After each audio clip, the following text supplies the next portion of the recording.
Assalamualaikum warahmatullahi wabarakatuh. Halo Sobat Unsia dimanapun kalian berada. Perkenalkan saya Ibu Silvana Syah, dosen riset keuangan digital yang selama 1 semester ke depan akan menemani rekan-rekan sekalian mengeksplor dunia riset keuangan digital. Untuk pertemuan pertama ini kita akan membahas mengenai ruang lingkup penelitian keuangan digital. Ayo kita mulai bersama-sama.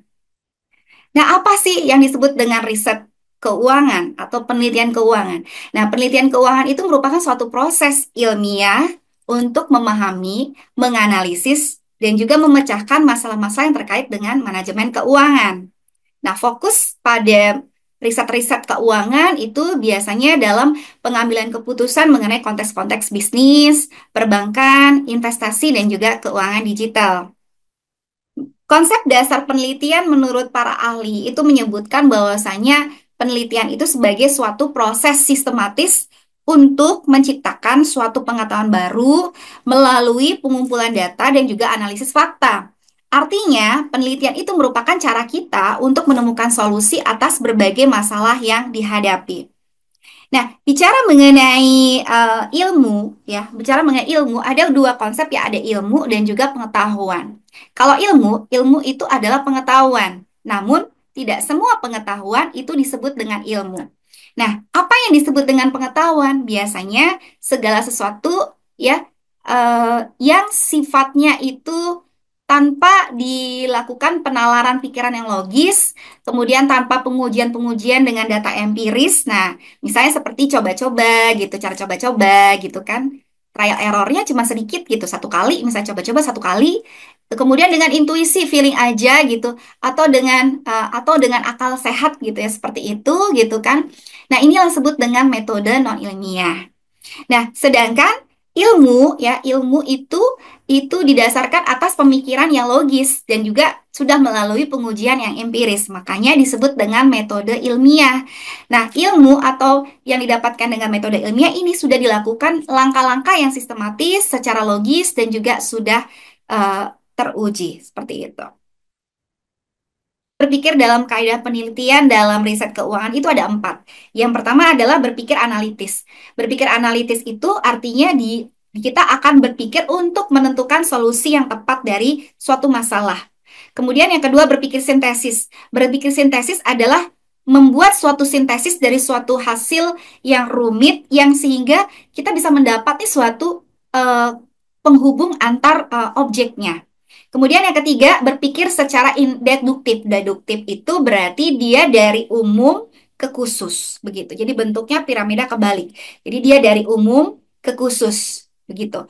Kalau berpikir induktif itu berarti dia menggabungkan kasus atau fakta ke dalam pernyataan umum.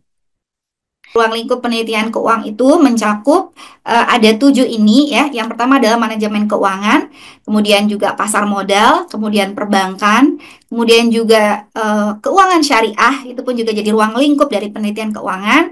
Kemudian juga yang lagi ngetren sekarang yang tadi kita bahas, keuangan digital, kemudian juga ada behavioral finance dan juga ada ESG. ESG itu ada environmental social governance ya yang lagi ngetren banget, banyak banget bicara mengenai green finance gitu ya. Nah, ini masuk ke dalam topik yang terakhir yaitu ESG dan juga keuangan berkelanjutan, sustainable finance ya. Nah, jenis-jenis penelitian keuangan itu ada 3. Yang pertama penelitian deskriptif. Penelitian deskriptif itu menggambarkan fenomena keuangan secara sistematis. Kemudian ada juga penelitian secara asosiatif, yaitu menguji hubungan antar variabel. Dan juga penelitian yang komparatif, yaitu membandingkan fenomena atau juga menguji hukum sebab akibat. Nah, metode penelitian keuangan ini bisa bersifat kuantitatif, yaitu dengan menggunakan data-data numerik, bisa juga menggunakan kualitatif ya, dengan wawancara dan juga observasi, atau kombinasi keduanya atau yang disebut dengan mixed method. Nah, sumber data yang digunakan bersumber dari laporan keuangan perusahaan, bisa juga berasal dari data pasar modal, IHSG, Indeks Harga Saham Gabungan, saham, obligasi, bisa juga berasal dari statistik Bank Indonesia, Otoritas Jasa Keuangan, ataupun juga dari Biro Pusat Statistik, serta juga platform digital seperti fintech dan juga e-wallet.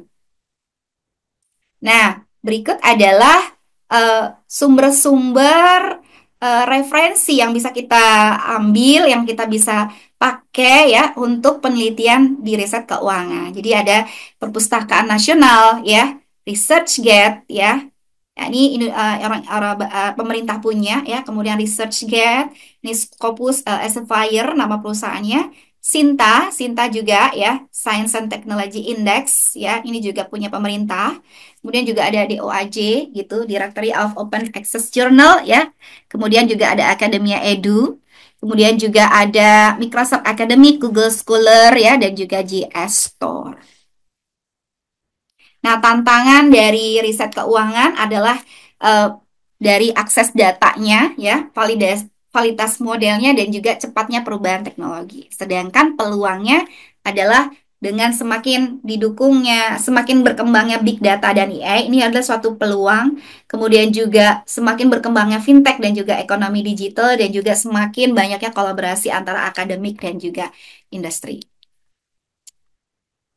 Nah, sebagai penutup di sini kita simpulkan bahwasanya penelitian keuangan itu sangat relevan dengan dinamika ekonomi dan juga teknologi. Sehingga di sini mahasiswa diharapkan untuk mampu mengkaji masalah-masalah keuangan dengan kritis dan ilmiah. Sehingga kita berharap ya rekan-rekan semua bisa dan siap menjadi peneliti muda yang berkontribusi dalam literasi dan transformasi ekonomi. Baik, pembahasan lebih lanjut mengenai materi ini dapat kita jumpai dalam sesi video conference. Ini ada beberapa latihan ya di sini nanti kita akan bahas ya. Kita akan bahas di video conference dan sampai jumpa dan terima kasih. Wassalamualaikum warahmatullahi wabarakatuh.